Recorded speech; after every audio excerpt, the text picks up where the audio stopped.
Deal surgeons, elite masterminds, what's going on? This is Diamond Life, and this is US30. I'm tracking down the prey. So the glitch in the matrix target, this is interesting because I have two of them. Okay, we have one down here, and they're both literally basically the same number. This one up here is a little higher, so this one is gun to my head is coming up here to this glitch and not that glitch, gun to my head. So what's the strategy here? Well, what I'm going to do is I'm going to use if I don't understand, if I don't know what's going on exactly, or if I'm not too sure, what I'm going to do is I'm going to wait. And so what I'm going to do is I'm going to wait for the ICT. ICT talked about this in one of his videos. It was so powerful, but he only talked about it for like 2 or 3 minutes. Out of all his videos, out of all 500 something videos, he only talked about this once. Basically, he talked about the Monday to Wednesday range. So if you don't know what to do, let's say you confused, like, well, is it going to go up here or go down there? All you got to do is wait until Wednesday if you're not too sure, and you have to wait for a breakout. So if I see two bullish candles, one after one another on Thursday, then I'm going to be looking for buys. I'm going to wait for price to retrace, and then I'm going to be looking for buys probably up to this bullish order block, bearish order block. This is a bearish order block on the weekly right here, this red line. This is a zone, meaning this is the low, this is consequent encroachment, and then this is the opening price. So obviously price tries to make its way up to the opening price a lot, okay? Even though it could reject off the low or consequent encroachment. Also, we have the glitch in the matrix up here. Also, we have the weekly drawn liquidity. It's something I call a S2 drawn liquidity. So here's the thing. I have 44 down here and I have 45 up here. Gun to my head is coming up here, what kind of makes sense in a way, because let's go on a weekly. Let me turn off these annotations and then I'll end the video. I just like shooting these before and afters. It kind of helps me. And I guess if people watching it, it helps them. So this is the weekly chart right here. So if we look at the candles, understand the ICT daily bias. Its price is fractal. You can use it on a 1-minute chart, weekly chart, monthly chart, daily chart, whatever. So this is my thing here. This is what I'm seeing. Now, according to ICT market structure, this bullish order block right here, the low was not destroyed. If you see this low right here, so this bullish order block is still valid according to ICT structure for real students, right? The people that have watched the videos more than 1, 2, 3, 4, 5, 6, 7 times.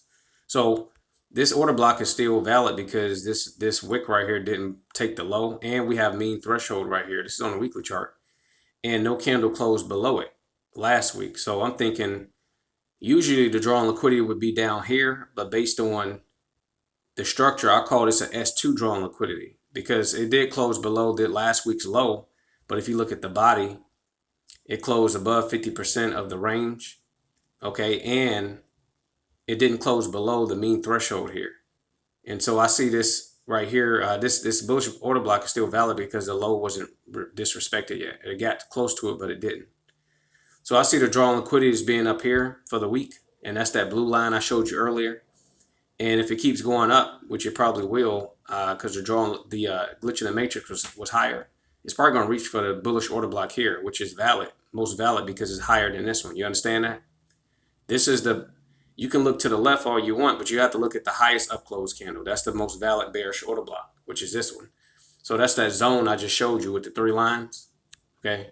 So what I'm saying is, gun to my head, I believe that the drawn liquidity for this week is not down here, which according to regular structure it would be, but you just can't go based on the candles. You have to understand the structure at a deep level. So it didn't close below mean threshold. So up here, the drawn liquidity would be here. Okay, so gun to my head is coming higher versus lower. Okay. Also, another thing you want to do is look to the left and make sure you're dealing with the lowest down closed candle, because what I'm trying to tell you is that let's say this candle right here was dark gray, then this wouldn't be the most valid order block. This one would be because it's lower. So you have to be looking at what did price do when it came down and hit this candle, not this one. Even though this is a bigger body, the bullish order blocks is based on the lowest down close candle. You have to look to the left. At least that's the way I've come to understand it. So this is before video. Let's go back to the structure. and then I'll end the video. Turn back on the annotations.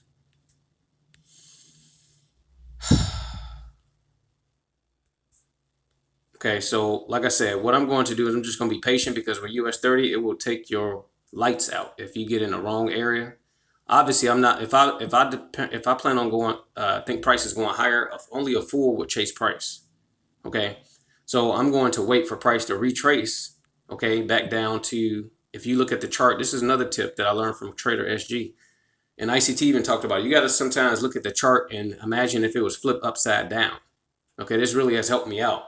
Because if I imagine chart flips upside down, it helps me to see where price will go to. So I'm looking for price to come back down to here. Okay, here or here for me to go long. Okay, so I also have the Fibonacci on here as well. This white line is based on the wick Fibonacci, and this is based on the daily chart on the candles, because ICT teach to put it on the bodies. And Jessica Lane, I like the way she teaches stuff. She teaches to put it on the wicks. Her way actually works, putting it on the wicks, and ICT, his way works as well by putting it on the body. So what I like to do is blend both of those. And obviously I'm going to lean on ICT's way over Jessica Lane's, but her stuff does work though. The way she teaches Fibonacci, I'm not going to front. She used wicks all day long. So if we look at this in the video after this, but this makes sense as well that price would be going higher, because if it retraces past 50%, then most likely it's going to go to negative 61.8. So that matches up with this blue line, which is a weekly draw on liquidity. Or if we look at the other Fibonacci, it would make sense to come up here to the glitch in the matrix and the bearish order block, which is the low right here on the weekly. Okay, so I'm looking for buys. If price comes back down here, anywhere in this area, I'm going to buy. Okay, if it don't, then I'm just going to wait for the breakout and just catch a scalp up here to my glitch target. So that's kind of what I see. I don't really see it coming down here now that I actually shot this video, but we have to tell. We have to see. Thanks for watching.